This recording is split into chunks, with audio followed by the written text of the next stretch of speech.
কাঁদে সন্তানের জন্য। আমার যার সন্তান আছে মাগো, সেই মা বাবাও কাঁদে। সন্তান আছে বলে তাকে কাঁদতে হয় না? এখন মা, কারো যদি 4টে সন্তান হয় বাবা, 4টে সন্তান হলে সেই 4টে সন্তানের কাছে আপনারা ভাগ পান।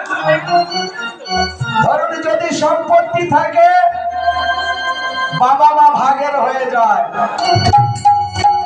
বলবে বড় ছেলে সম্পত্তি নিয়েছে কতদিন, আমার বৌমা বলবে যে সম্পত্তির ভাগ তো মেজও নিয়েছে, তাহলে তুমি তো একে সম্পত্তি নাওনি, তাহলে বাবা মাকে কেন ভার বইবে? তুমি মেজো ছেলের কাছে পাঠিয়ে দাও। তখন মা একটা বাবা একটা ফুটবল স্বরূপ হয়ে যায়। ওই ফুটবলের মতো যখন শট করে মেজর কাছে চলে গেল, কিছুদিন মেজো ছেলে তার সেবা যত্ন করার পর মেজো বৌমা বলবে একা তো সম্পত্তির ভাগ নেওনি, সেজো ভাগ নিয়েছে, সে কেন বাবা মাকে দেখবে না? তখন সেজো কি করলে, একটা ফুটবলের শট করলে চলে গেল সেজোর কাছে।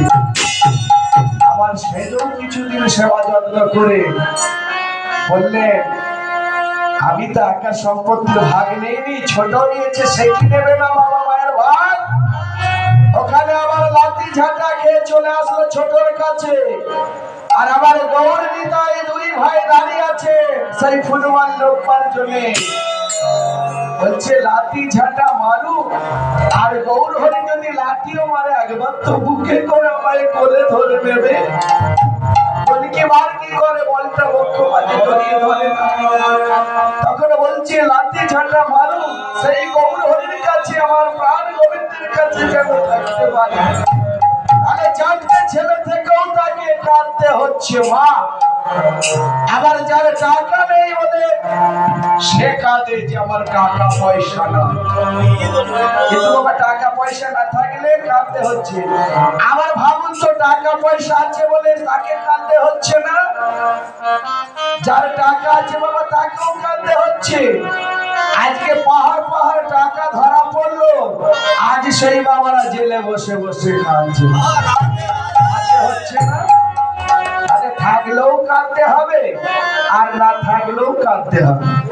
তাই ভগবান বললে তোদের আমি সব দিয়েছি, কিন্তু একটা জিনিস দেব না, কি? শান্তি তোদের দেব না। সব কিছু থাকবে, একমাত্র হচ্ছে কর্মের তিনি হচ্ছেন মহান, আর যিনি ধর্মকে মানবেন তিনি হচ্ছেন মহান। বাকি কিছু নয় বাবা।